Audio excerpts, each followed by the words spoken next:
na plakátech máme uvedeno, že bude výstava Davida Hřivňanského fotografika. O nic jiného nepřijdete od Davida Hřivňanského. Nicméně máme ho zde.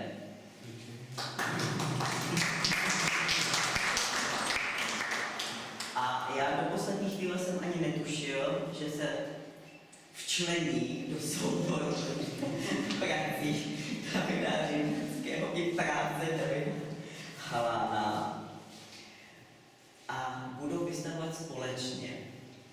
Potom nakonec jsem si uvědomil, že oni jako autorská dvojice, jako spolužáci z Akademie výtvarného umění, David Hřivňanský z ateliéru Kokoljova a David Halán z ateliéru Šejnova z konceptuální tvorby, spolu vytvářeli už spoustu výstav a konceptuálních vystoupení, performancí a společných akcí. Takže si myslím, že je to na prvém místě tak, jak by mělo být. Takže jsem rád, že vlastně jsou tady práce obou vlastně autorů a vlastně i oni se představí tady svoji performanci posléze v mém krátkém slovu, které vlastně se chýlí ke konci. Radim Langer v roce 2011 napsal: v autorském složení David Halán, David Hřivňanský vznikají performance povětšinou v galerijních prostorách, v níž se dvojice umělců snaží demonstrovat konkrétní situaci. Dále potom cituji dadaistická bezprostřednost a abstraktní míra racionalismu je pro společnou práci Halána a Hřivňanského signifikantní. Pouze se zdá být především otázka umění samotného, tázání se po hranici umělecké skutečnosti, naopak jiného jejího klamu. K demonstrativnímu kladení těchto a jiných otázek je použito zcela praktických až polopatistických nástrojů. Takže myslím si, že stejně jako popisky, které jsou u děl, vám dopřejí vlastně do tvoření samotných děl a samozřejmě i jejich akce to vám předvede jejich tvůrčí počin a jejich tvůrčí činnost, kterou se zabývají. Já jenom dodám, že výstava vychází z předcházejícího, nebo navazuje na výstavu, která byla v galerii Karton a byla to výstava Kolářova škola Olala. Je zde patrná hra se slovy, s typografií a myslím si, že pánové nám předvedou, co ještě můžeme s typografií provádět za prvé a kde můžeme písmo najít. Tak pánové, prosím, můžete se pustit do toho.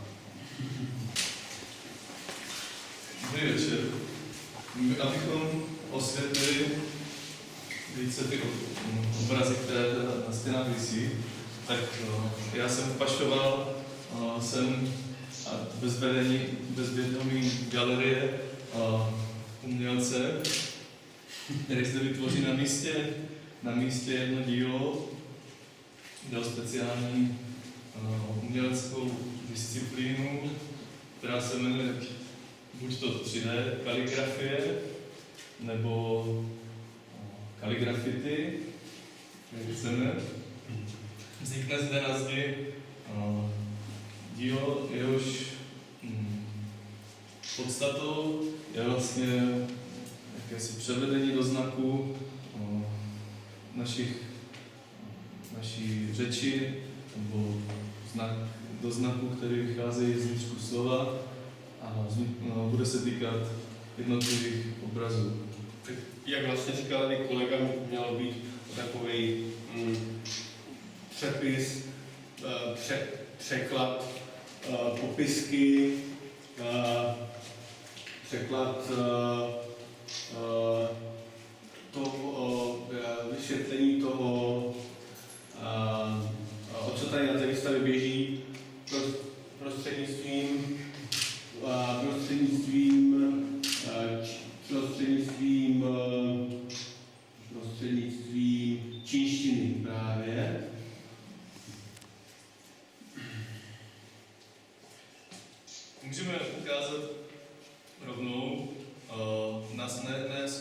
lekce.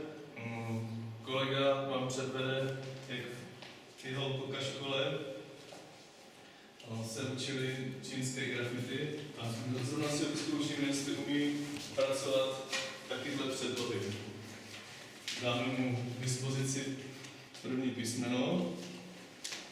Vezmeme, ukážeme mu zde znak, který se používá na čínském velvyslanectví a ona ho přeloží do čínštiny. No, pardon. Překládej.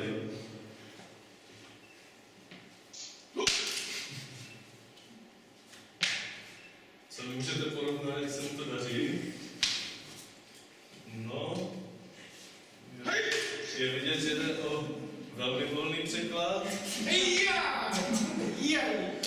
Je to spíše nějaká vlastnická licence.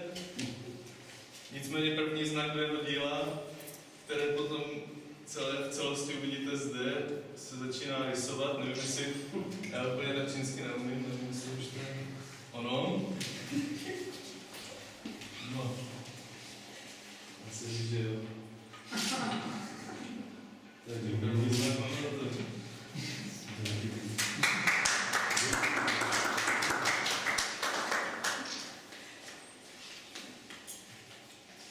No, Taky sír.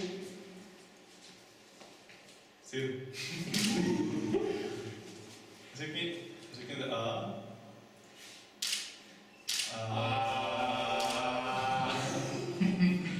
No, řekl A, musí říct B. Tohle vlastně funguje jako komunikační linky mezi námi. My jsme schopni komunikovat na různých úrovních. Máme třeba nízkou úroveň komunikace, to vám můžeme předvést. Někdy komunikujeme i mezinárodně. No, tam se skoro nic neděje, tady si můžeme to srovnat ke křivce, že na nízké úrovni komunikace skutečně nedochází skoro k žádnému a tak komunikujeme skoro pořád, takhle. Takže tady to dílo, co teda ještě dílem mého kolegy kaligrafa, který navrhl Komedia Script, čímž budou v budoucnu teda ty povinny psát. Tam běží o takovou transformaci do takové formy kryptokomedianství, právě toho původního písma Komedia Script. Dá se demonstrovat taky, jak to prochází tady kolegou. Když kolega zaklekne, tak vám ukáže tady, jak vlastně tím člověkem ty informace, teď teda se zasekla ta komunikace trošku níž, tak jak vlastně tady tím jedním uchem, trošku víš, tak, teď to vidíte přímo tady, jedním uchem mu to jde sem, druhým uchem mu to jde ven. Samo se to píše, je to výborné písmo, doporučíme to do škol. Z tohoto druhého teda poprosil kolega dělat zápis, jak už to druhé dílo.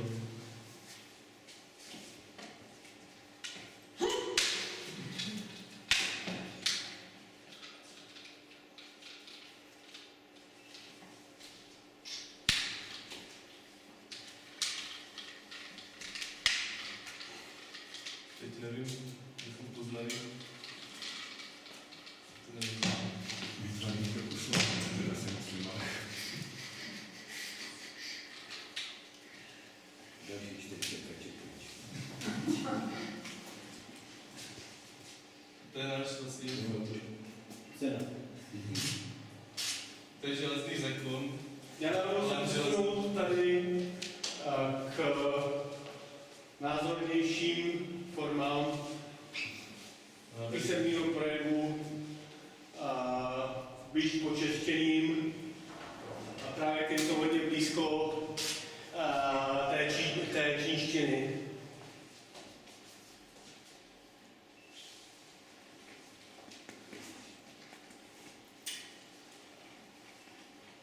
Takže popiska třetí.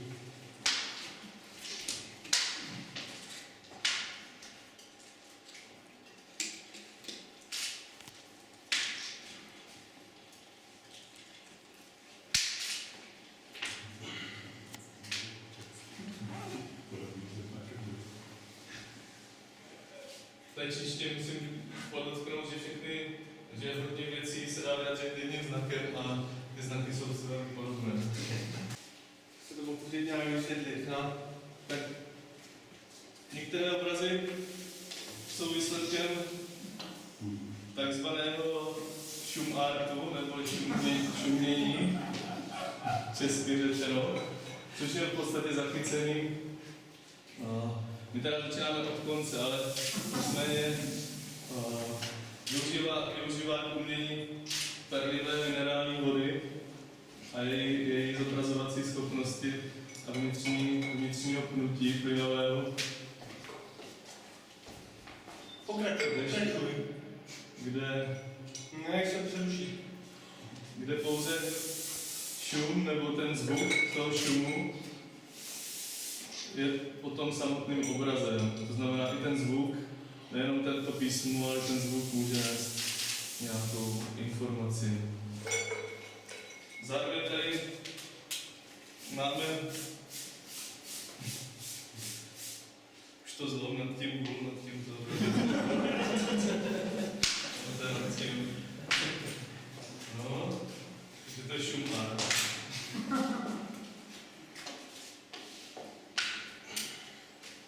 Člověk zabývající se šum artem je takzvaný všešuměl nebo někdy šumař. Zapsáno tudíž. Dále zde je návrh na cenu příští rok Magnesia Litera. To je další dílo, od kterého můžu předvést jediný pokus, a to přesvědčit se, který přítomen hořčík.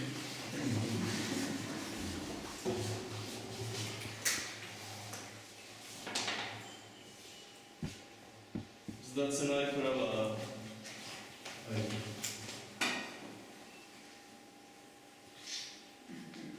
Jak hodnotíte výsledek pokusu? Ano, opravdu se můžeme přesvědčit, že hořčík je podle chuti přítomen.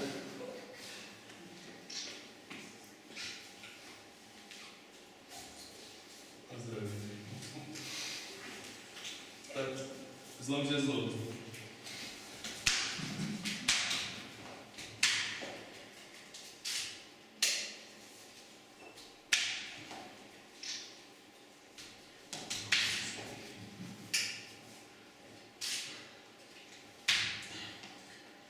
No, to je ta zkratka u toho